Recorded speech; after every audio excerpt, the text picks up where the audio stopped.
Good morning, Vineyard. I hope you're enjoying your summer. Beautiful weather, not raining, not thundering, no horrible tornadoes out there.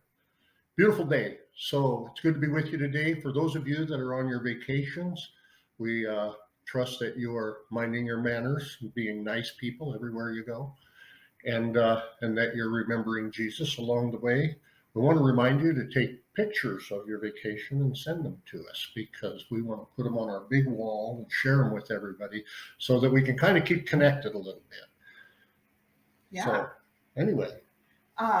Man, Brad already started with weather stuff, but I was going to go out of the norm because, Adam always has some complaints about the weather. Just there's always something wrong, never happy. So I'm going to totally change this a little bit, and I'm going to complain about the moths because they are ridiculous. And I have found that they tend to dive bomb me in the face as I'm walking out my front door. So I'm going to take this moment to complain about the moths, and I'm tired of them, and I have vacuumed up way too many of them. So just know that my complaint today is about the moths, and I hope you guys can all resonate with that.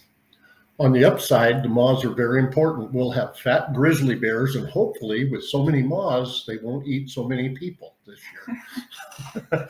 So anyway, we have I'm sorry, I thought you were talking about the moths eating people. No. Like, oh my gosh, what kind of moths do you have? No, moths don't eat people. Grizzly bears eat people.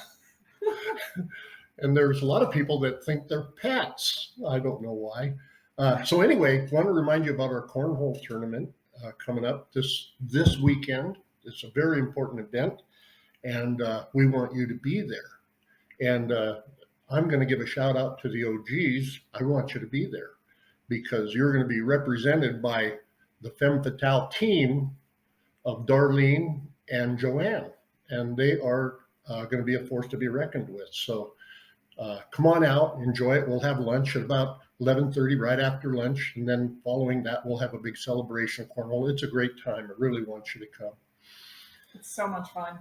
I'm intimidated by Darlene and Joanne, but I'm still going to play and try my best. But we also have our school supply drive is coming up, so just be in thoughts and prayer about any families that you might know that would be blessed by receiving their school supplies this year, because man, they're expensive. And just think about a family that you could bless. And this coming Sunday, we're going to have nomination forms ready for you to fill out. And also there will be a link in this email as well for you to fill out nomination forms for them.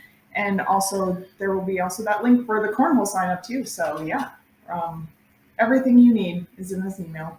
Yeah. Okay, well, looking back at our message last week, Adam spoke to us about Cain and Abel. It was a really rich message. If you missed it, you can find it on our website, and all of our sermons are posted up there, and you can go back and listen to it. I strongly encourage you to do that. One of the things that Adam brought up was the question at the end where Cain asked the Lord, "Am I my brother's keeper?"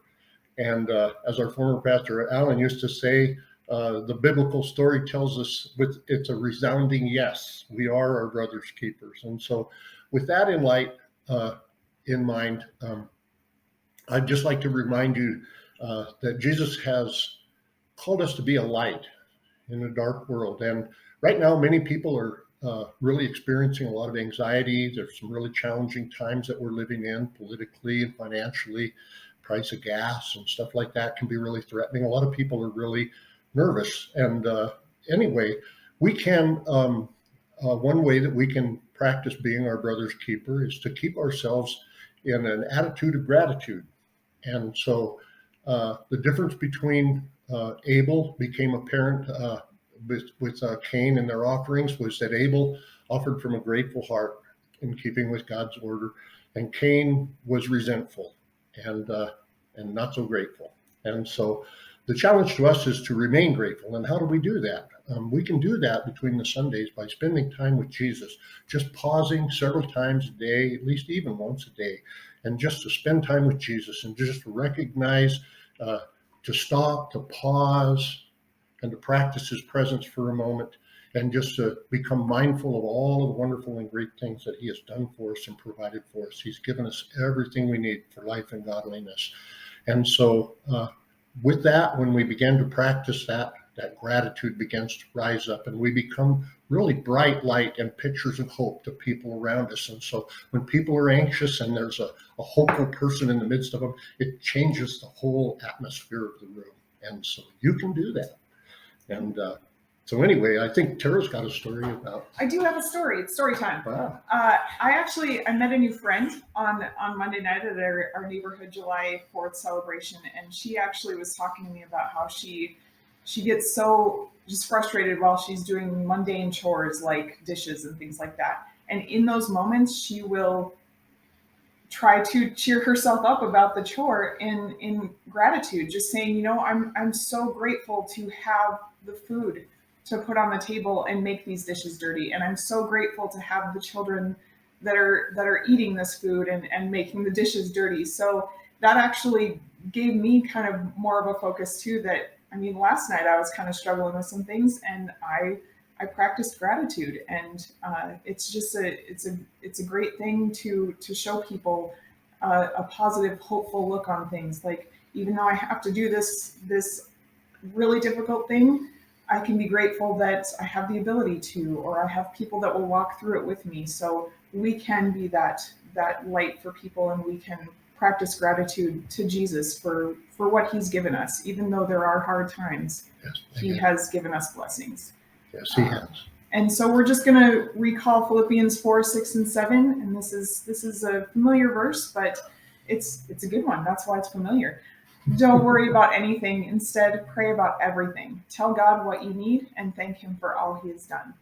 Then you will experience God's peace, which exceeds anything that we can understand.